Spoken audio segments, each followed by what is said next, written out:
Bible study for the Gospel of John. We are making our way through the Gospel of John. We are in chapter 19 tonight.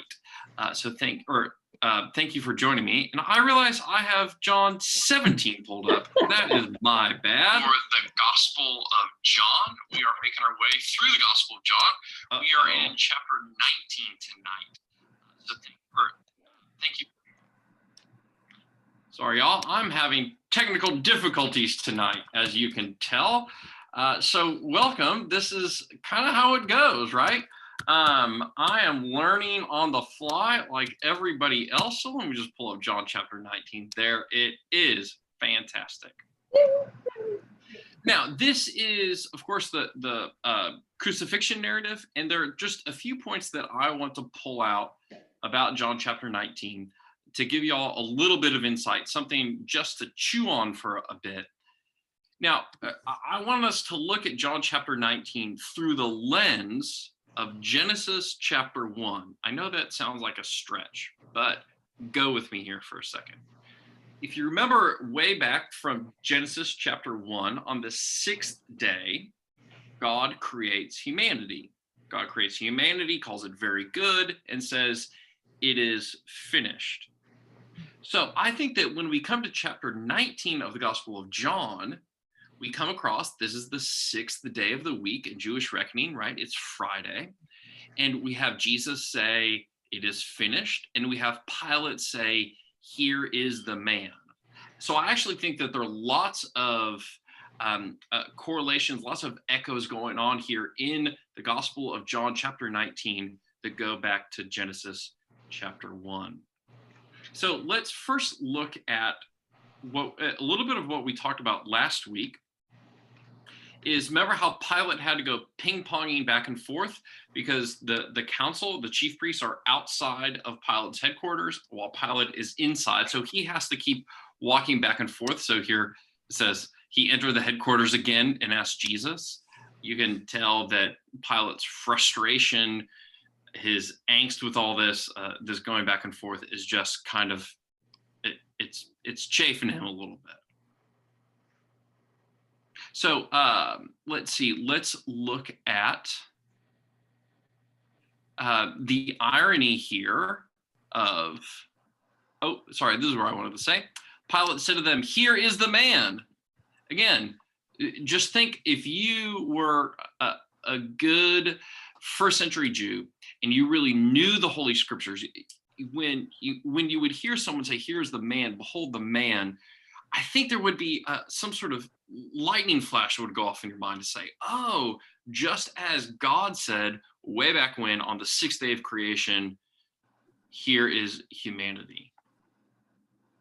Now, of course, there's a lot of irony going on here. So they dress Jesus in a crown of thorns, as you can see here, and they dress him in a purple robe, saying like, oh, ha, ha, ha, look at this king of the Jews. He's not powerful at all. But of course, the irony is he is indeed actually, yes, truly the king of the Jews. Now, this is very interesting here. When the chief priests answer Pilate, we have no king but the emperor. I think actually in this moment, Pilate has won. He's won the argument. He's finally gotten the chief priests to say that their true king is not God, not Jesus, but Caesar, but the emperor. So in this little moment, we see that Pilate has been victorious over the Judeans. So they took Jesus, they crucified him. One thing that you'll notice in John's narrative is that a lot of the details that are in the other gospels are stripped out. So here we have no other bandits on the cross. We don't have Simon of Cyrene. We really just have Jesus being crucified. Of course, the sign above him read Jesus of Nazareth, the King of the Jews. And again, that was supposed to be mockery, like, oh, hey, Jews, this is what happens to your kings. But in actuality, yes, that's what we believe. That's who we believe Jesus is. Down here, of course, we have Jesus giving his mother away to the disciple whom Jesus loved, who we think is John. And he says, "Woman, here is your son." This always comes up, is that word there, woman. In modern English idiom, saying woman like that is a derogatory thing. Here in John, it's more of a tender, it's more of like a madam. There's a gentleness and a tenderness to that word. So think of Jesus speaking tenderly to his mother, even from the cross. I think that's a really powerful thing. Again, Genesis chapter 1, it is finished. That should conjure up all these ideas, right? That God has accomplished something here, that it is finished, that the work of creating humanity took place on the seventh day in Genesis, and here God is recreating humanity upon the cross. It should not then surprise us that when we go a little bit later on to the burial of Jesus, they buried him in a garden. Wink, wink, nudge, nudge. We all think back to the beginning of Genesis with Adam and Eve in the garden.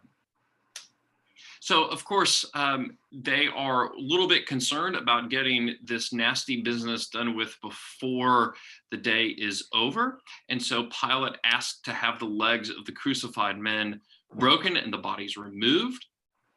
That's because individuals, when they are upon the cross, they die of suffocation. And so by smashing their legs, their whole bodies would sink down and they'd suffocate quicker. Of course, they come to Jesus and he has already died. They pierce him in the side to make sure that he's actually dead. So we think there were probably theories way back when that Jesus had not actually died on the cross and he just got, really sick and somehow, got better in 2 nights. Here, John is trying to tell us, look, I saw it, he was dead. And then, of course, here we have Joseph of Arimathea and Nicodemus. We remember Nicodemus from John chapter 3. He comes back. Thank you, Nicodemus. He has made the full journey from being a skeptical disciple to now here he is helping Joseph bury Jesus. Now, he comes bringing a mixture of myrrh and aloes weighing about 100 pounds. That is an absurd amount of myrrh and aloes. Remember that when Mary anointed Jesus' feet, she used 1 pound of perfume and people were throwing a fit. Here they're using 100 pounds of it. This is one of those signs in the Gospel of John of God's abundance, God's overwhelming grace and generosity, that to do this burial, we need 100 pounds of myrrh and aloes. They lay him in the tomb, of course, as I said, in the garden. It kind of seems that they buried him in haste and that they were going to come back later and do the full burial ritual, the anointing of the body with the myrrh and aloes. But since they were under a little bit of a time crunch before the Sabbath, it seems that they did it hastily, planning to return.